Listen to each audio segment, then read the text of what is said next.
저희가 준비한 7인데요. 이제는 김건희 여사라고 불러야 할 것 같습니다. 김건희 여사가 오늘 아침에 몇몇 언론과 인터뷰를 통해서 본인이 몇 가지 메시지를 내놨는데요. 그 전에 화면부터 만나보겠습니다. 소감 한마디 부탁드릴게요. 고생 많으십니다.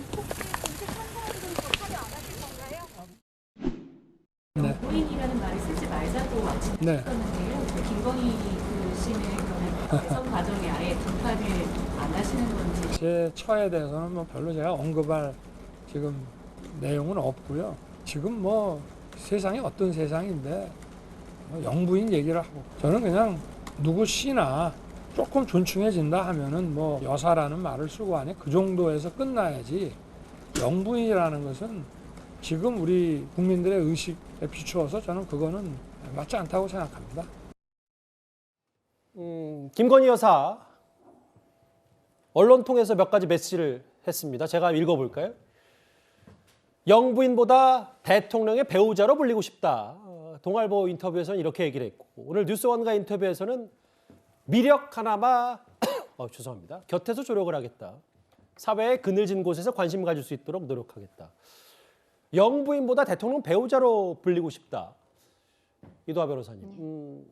김건희 대표, 김건희 여사가 생각하는 바가 분명히 있는 겁니까? 사실 이제 이 부분은 김건희 여사와 그 당선인이 같이 의논을 하고 이제 생각을 나눈 부분일 수 있는데요. 기본적으로 유럽 여러 나라 정상 배우자 모델을 생각하는 것 같습니다. 그러니까 사실 이제 미국에는 퍼스트 레이디 이런 표현이 있고 우리도 영부인 이런 표현이 있지만 이런 영부인이란 표현 용어 자체가 좀 이 부분이 구시대적인 거 아닌가 이런 생각을 하는 것 같고요. 그리고 당선인은 처음부터 이 부분에 대해서 생각이 뚜렷했는데요. 뭐 저희가 나중에도 언급할 기회가 있을지 모르겠습니다만 제2부속실 폐지 이 부분 공약이요. 제2부속실은 법률의 근거가 없습니다. 그냥 하위 법령의 근거로 제2부속실을 두고 있는 거거든요. 그래서 당선인과 그 배우자는 이런 거는 부적절하다. 법률의 근거가 없기 때문에 그냥 1부속실에서 정상 외교나 꼭 필요한 배우자의 활동이 있을 때 이 부분을 지원하는 게 국민들한테도 더 국민들 눈높이에 맞는 게 아닌가 이런 생각을 하고 있고요. 그리고 최근에 어떤 사례가 있었냐면 그 김정숙 여사, 그러니까 청와대를 상대로 시민단체가 김정숙 여사의 옷값도 공개하라 뭐 이런 정보 공개 청구를 해서 1심에서 승소 판결이 났거든요. 예. 그래서 청와대가 항소를 한 상태인데, 그러니까 국민 눈높이는 이렇게 배우자에 대해서도 이런 부분까지 다 공개됐으면 좋겠다. 그러니까 선출직 배우자가 대통령의 배우자는 법률상 근거는 경호의 대상으로 만들었거든요. 그래서 이런 부분 국민 눈높이에 맞추기 위해서 그런 배우자 표현 그리고 제2부속실 폐지 이런 말씀들이 나오고 있는 것 같습니다. 물론 뭐 그럼에도 불구하고 보기에 따라서는 논란이 되니까 영부인이라는 단어를 폐지하는 것처럼 보이지 않냐 뭐 이런 의혹의 시선도 동시에 있긴 한데요. 이 부분을 제가 한번 읽어볼게요. 좀 더 미력하게나마 그러니까 작은 힘이라도 윤석열 당선인 남편을 곁에서 돕겠다.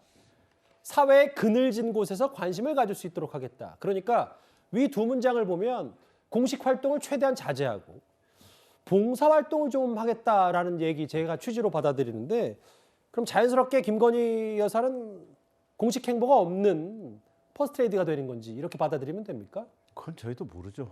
이제 지켜봐야죠. 어떻게 활동을 할지 지켜봐야 되겠는데 저렇게 말씀을 하시는 거는 근데 사실은 그 대통령 배우자의 공식 활동이 도대체 뭐가 있나 싶어요, 보면. 그러니까 유일하게 아까 이도하 변호사께서 말씀하신 대로 정상 외교를 할 때 우리나라를 방문하는 또는 방문국의 정상의 배우자에 대해서 뭔가 함께 어디를 갔을 때 또는 그분을 리셉션 할 때의 그 역할 정도가 그나마 공식적인 역할이고 나머지는 우리 대한민국의 정부 조직법이나 어떤 법률에서 대통령의 배우자라고 그래서 어떤 일을 공식적으로 할 수 있는 권한을 주거나 또는 공무원이나 준공무원으로 의제하는 조항이 있는 것도 아니거든요. 그냥 대통령의 배우자일 따름이에요, 보면.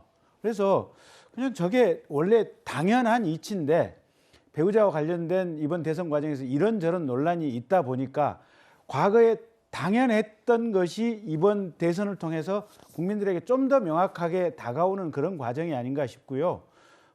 대통령의 배우자께서 사회적으로 좀 그늘진 곳, 약자들에 대해서 관심을 가지고 보살피도록 노력을 하겠다. 저거는 대통령 배우자 이전에 한 개인으로서도 삶을 살아가는 데 있어서 좋은 자세가 아닌가 그렇게 봅니다. 예, 일단 알겠습니다. 김건희 여사는 유세장에 단 한 번도 등장하지 않고 일단 퍼스트레이디가 됐습니다. 김건희 여사 그런데 작년 말 대국민 사과 때 이런 말을 한 적이 있습니다. 국민을 향한 남편의 뜻에 제가 올록이 될까 늘 조마조마합니다. 일과 학업을 함께하는 과정에서 제 잘못이 있었습니다. 국민 여러분께 진심으로 사죄의 말씀을 드립니다. 앞으로 남은 선거 기간 동안 조용히 반성하고 성찰하는 시간을 갖겠습니다. 그리고 남편이 대통령이 되는 경우라도 아내의 역할에만 충실하겠습니다. 대선이 끝나긴 했지만 뭐 그렇다고 해서 그 의혹 제기들이 뭐 그냥 단순히 싹 없어지는 건 또 아닐 수도 있어서 서영주 대변인님 사실 윤석열 당선인이 공식 취임하기 전에 뭔가 주가 조작 의혹에 대해서 도이치모터스 관련해서 김건희 여사가 소환 조사를 받거나 검찰 수사가 될 수 있다. 뭐 이런 부분들도 좀 저희가 염두를 좀 해둬야 되는 겁니까? 저는 더 가능성이 높아졌다고 봅니다. 왜 그러냐면은 이게 윤 당선인께서도 법과 원칙, 공정과 상식, 정의 이거를 이제 말하자면 기초로 내밀었지 않습니까?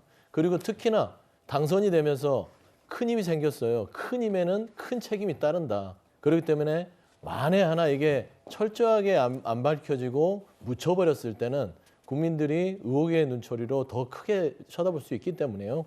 이 부분에 있어서는 좀 더 그 철저하게 의혹에 대해서 본인 그 윤 당선인 스스로도 더 철저하게 본인을 더 철저하게 할 수 있는 것들이 필요하겠다 그런 말씀을 드립니다. 예. 예, 근데 이런 부분에 대해서 제가 좀 말씀을 드릴 부분이 이제 별지의 91인 중에 한 명일 뿐이거든요. 별지에 나오는 91명 거의 대부분 기소되지도 않고 불려간 사실도 없습니다. 그냥 참고인 그 계좌를 활용당했다는 것 뿐이에요. 근데 특별히 불러서 조사를 한다는 거 그거 자체가 역차별일 수도 있고요. 검찰이 정치적 행보를 벌릴 수도 있는 겁니다. 지금 부를 수 있으면 진작에 불렀지. 지금 검찰총장 뭐 이런 지금 이정수 중앙지검장 김태훈 4차장 검사 이런 사람이 윤석열 당선인의 직무정지 감찰에 앞장섰던 사람인데 있는 죄를 덮어줄 리가 없는 사람들이고요. 그리고 또 무엇보다도 공소장을 기초로 별지 알겠습니다. 갖고 예. 언론을 보도했던 그 왜곡된 보도를 했던 KBS에 대해서도 언중이 조정이 나와서 사실상 오보가 인정돼서 이 사실관계 제대로 모르면서 말씀하시는 분들도 이제 부적절하다고 이 오보 인정한 거 참조하셔야 될 것 같습니다. 저는 윤 당선인께서 성공한 대통령이 되려면 국민들에게 그런 의혹을 받게 되면 성공한 대통령으로 못 가니까 그런 조언을 드리는 겁니다. 예. 영부인이란 표현보단 당선인 대통령의 배우자라는 표현이 좋다. 오늘 김건희 여사가 여러 메시지를 언론을 통해서 내놨습니다.